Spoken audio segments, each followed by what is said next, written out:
सकाळच्या नाश्त्यासाठी रोज रोज काय बनवायचं हा पण एक मोठा प्रश्नच असतो. मला पण तोच प्रश्न पडला होता. भाजीला काहीच नव्हतं. फ्रीझरमध्ये मग नंतर दिसले मला मटार. चला म्हटलं आज मटार पराठेच बनवूया. इथं फ्रोझन मटार घेतलेत. पाण्यामध्ये ठेवायचे थोडा वेळ, म्हणजे त्याचा जो बर्फ असेल तो निघून जाईल. आणि आता आपल्याला पराठ्यासाठी लागणारे साहित्य: हिरवी मिरची, लसूण, कढीपत्ता, कोथिंबीर. चला तर रेसिपीला सुरुवात करूया. इथे मटार थोडा वेळ कढईमध्ये 1-2 मिनटासाठी परतून घ्यायचे. आता ते फ्रीझरमध्ये होते म्हणून 1-2 मिनटासाठी मी परतून घेते.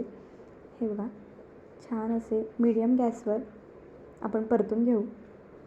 थोडेसे मटार परतले की त्यामध्ये तेल घालायचं आणि मटार छान चटके बसेपर्यंत परतून घ्यायचा. म्हणजे कुरकुरीत असा हा मटार होईल आणि त्याची जी भाजी आहे अगदी चविष्ट आणि खमंग अशी ही त्याची मटारची भाजी बनवून तयार होईल. हे बघा, आता मटार परतला की नंतर आता आपण पेस्ट तयार करून घेऊया.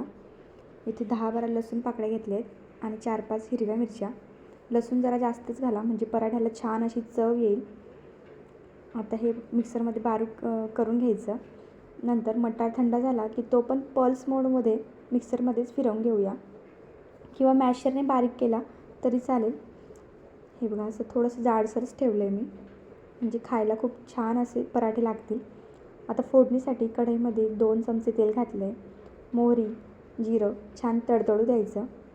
नंतर कढीपत्ता छान परतून घ्यायचा आणि कढीपत्ता परतला की त्यामध्ये घालूया आपण जी लसूण आणि हिरवी मिरचीची पेस्ट केली होती ती परतून घ्यायची आणि छान लसूण लालसर होईपर्यंत परतून घेऊया, म्हणजे त्याचा जो कच्चापणा आहे तो निघून जाईल. आणि आता लसूण परतला. हे बघा, छान असा कलर चेंज झाला आहे लसणाचा पण. नंतर त्यामध्ये घालूया 1 चमचा गरम मसाला, धने पावडर, 1 चमचा हळद आणि हे मिक्स करून घ्यायचं आणि थोडीशी कोथिंबीर घालायची. मसाल्यांमध्ये कोथिंबीर परतली की ती पण छान लागते चवीला. आणि आता यामध्ये घालूया आपण मटार आणि मटार छान 2-3 मिनटासाठी आपण परतून घेऊ. कलर बघा काय छान आला आहे आणि खायलासुद्धा तेवढेच चविष्ट आणि खमंग हे पराठे लागतात. आणि चवीनुसार मीठ घालून हे छान सर्व मिक्स करून घ्यायचं आणि कोथिंबीर घालायची आणि 1-2-3 मिनटासाठी आपण आता हे वाफ काढून घेऊया.